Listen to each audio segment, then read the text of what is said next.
There are only 3 Pirates of the Caribbean films here in Ba Sing Se. I've talked about trilogies in previous videos and why it used to be the norm when creating franchises. Many won't take the risk going past the glorious number 3 and not taking the possibility of fully knocking down beloved films and the work from an artist if they tended to stay past the first one. What the Black Pearl really is freedom.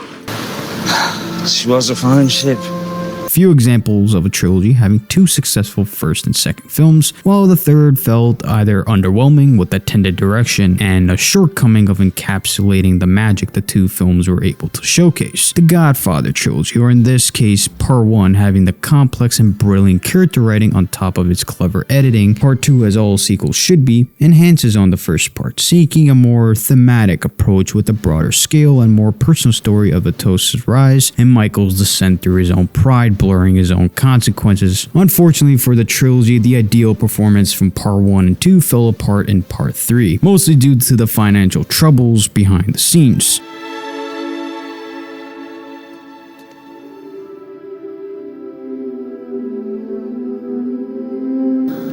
I seek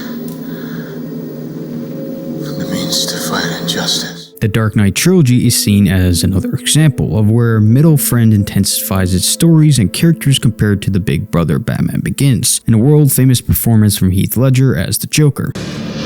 However, the third installment falls apart, sacrificing competent storytelling and points of logic for epicness and war for the famous send-off to Batman. A hero can be anyone, even a man doing something as simple and reassuring as putting a coat around a young boy's shoulders. While The Dark Knight and Godfather share a common trope with 2 strong films, with their third entries unfortunately not having them put them on a high pedestal, unlike The Lord of the Rings. Although based on a book, it was awarded by the public and critics for the title of The Ideal Trilogy. But what is an ideal trilogy? I mean, Lord of the Rings perfectly exemplifies a wide range of characters that you can simply pick and choose. Yeah, there is a good understanding why you may prefer one or the other, without knocking down the counterpart's own story.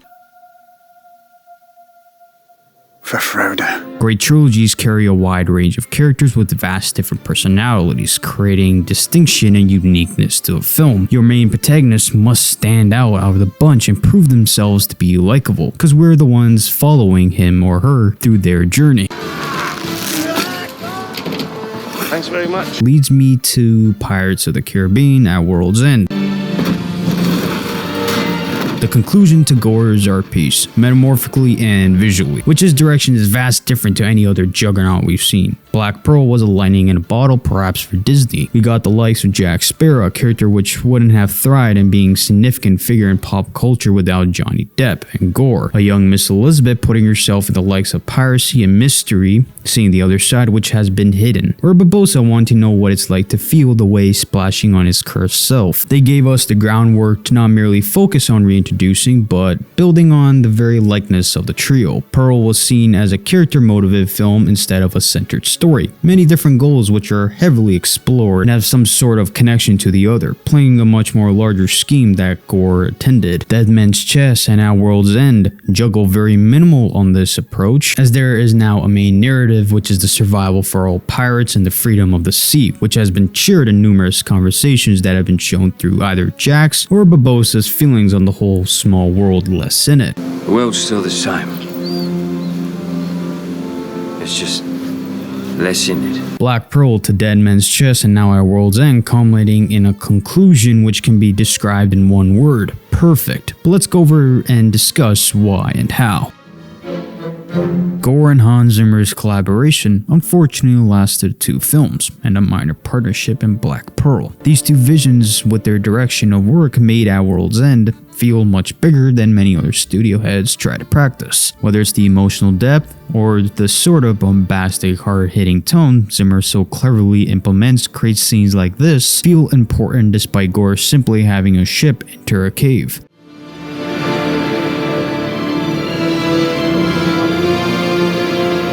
But you feel the absolute stakes that are ahead for the crew, as they will be entering the edge where Jack Sparrow has been resided for eternity, the locker. And Barbossa mentioning that entering isn't the real dilemma here, but being able to escape before the sun sets. The music just sets the stakes for our crew for what's to come. One of my personally favorite scenes is where it's merely a remix version of Davy's theme being played, and the relaxing, surprisingly less violent sounds for Davy's cannons compared to Deadman's chest.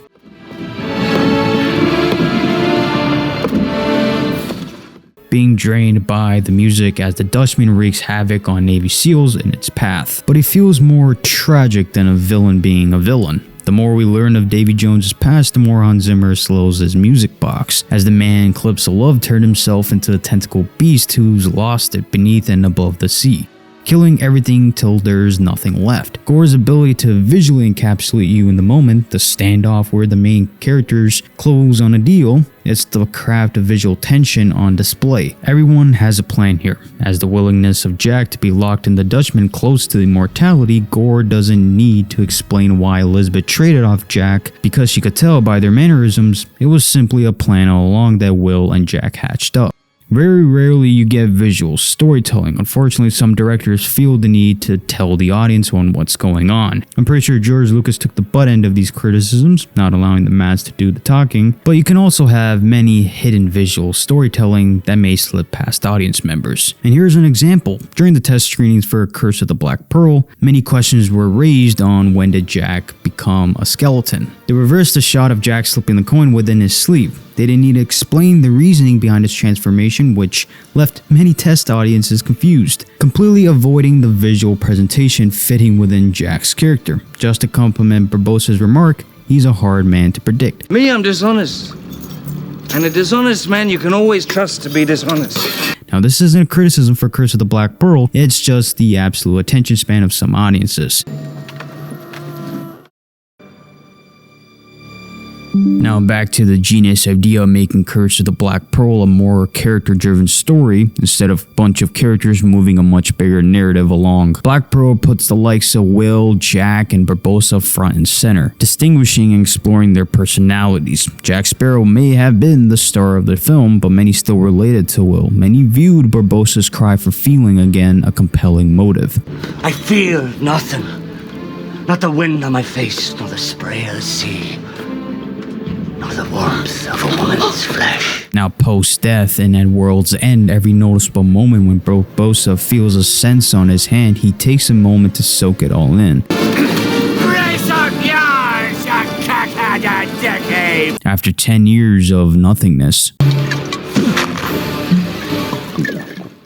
Even more when he cries when facing death. The fearful screams ironed out of laughter when the ship reaches the end. Being cursed for that long as a dead man walking, the writer's craft post Black Pearl Barbossa very well. He's become a pirate no longer fearing the fate of death because he has experienced that very moment, but now he's become a pirate looking to save his world. Even Elizabeth's arc, viewing pirates in an entirely different light. They're unsavage as the Navy see them as. I keep going back to Curse of the Black Pearl because that film was the driving factor for the next two. Pearl set their characters and Deadman's Chest progressed into a new adventure, a bigger picture. How would these established characters react to the idea of pirates coming to an end? Obviously, the ending was a cliffhanger, a perfect one for that matter, not leaving you with questions from the film itself, except for how Barbossa managed to return. Similar to Across the Spider-Verse or even Empire Strikes Back. How will our heroes achieve an unbalanced fight when all odds are against them? I knew there was a good reason.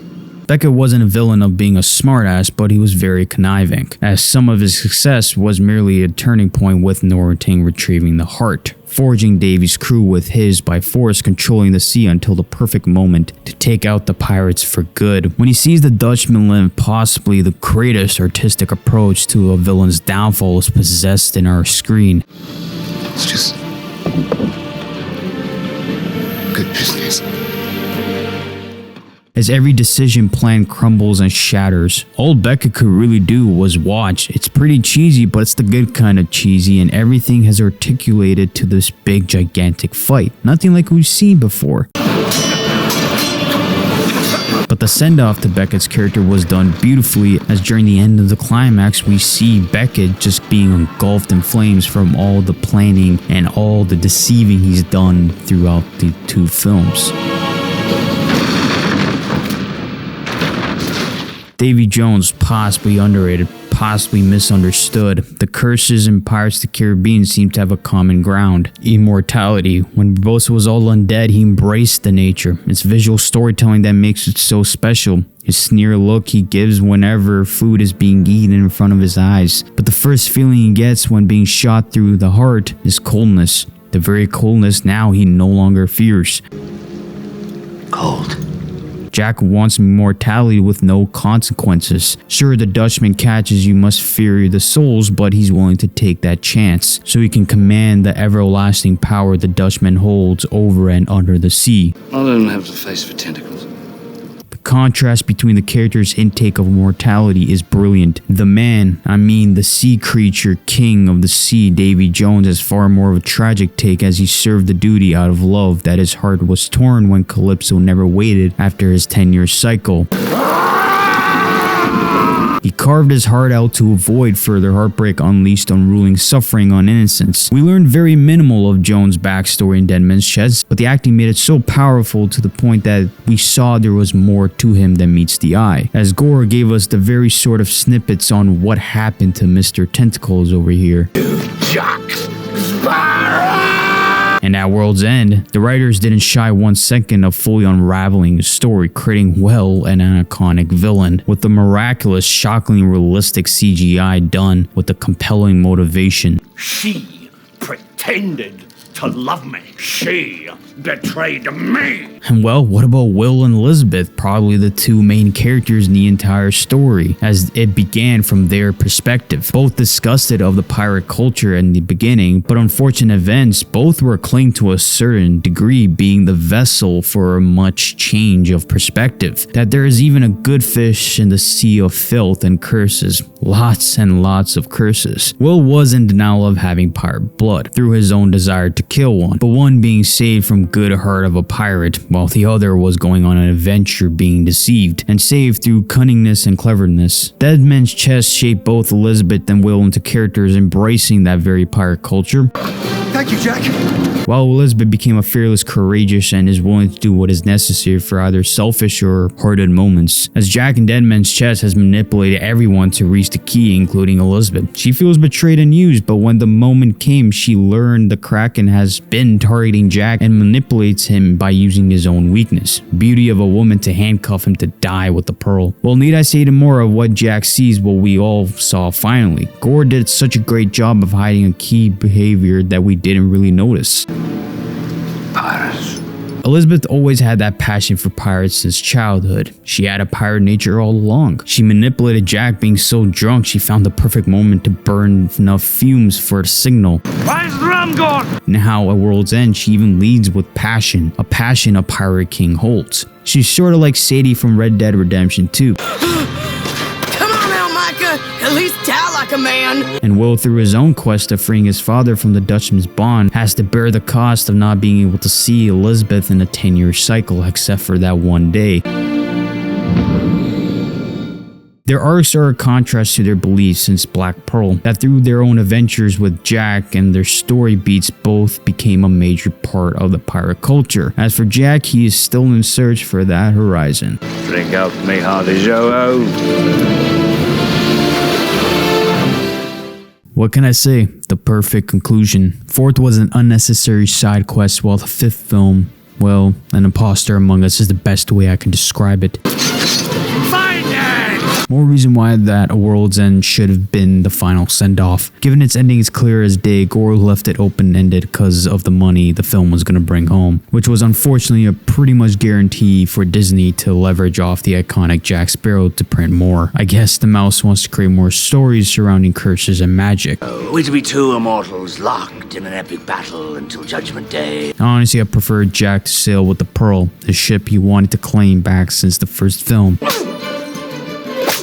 I can hold on to what we got as I love the mystery of imaginative storytelling you can create of Jack's new adventure. An indirect callback of searching beyond the horizon, as throughout the trilogy we learned he lives for the sea and its mysteries. These details were extremely lost with the fourth and fifth film, as Jack Sparrow's nature turned from an icon to more of a comedy character, as the directors and writers lost what made that character very special. What a truly revolting sight. For any character, actually. What makes that World's End so great, it's merely a bunch of character stories attached on a massive web as they play a similar notion. Everyone, even the monkey, would play a selfish move to turn the tide. Even the most nicest man or woman have devious intentions in a big game of chess. For example, Barbossa. Need I explain more? Aye, that be true. Will playing the middleman for his father, or the countless times Jack has screwed over Will and Elizabeth for his own gain. Sometimes things come back, mate. But clever planning somehow leaves them alive in the end. And lastly, Elizabeth, as I mentioned earlier, the most noblest, even having the dark side in them. Pearl being the freedom and pirate's life living away from the rules created by higher powers have united even enemies facing a common foe. At World's End, final battle consists of the two biggest ships filled with pirate egos clashing. My freedom was forfeit long ago. As the musician behind the orchestra looks on, skip an hour later, Beckett looks as his plan falls apart right beneath him. That should have been the finale, because At World's End is simply perfect.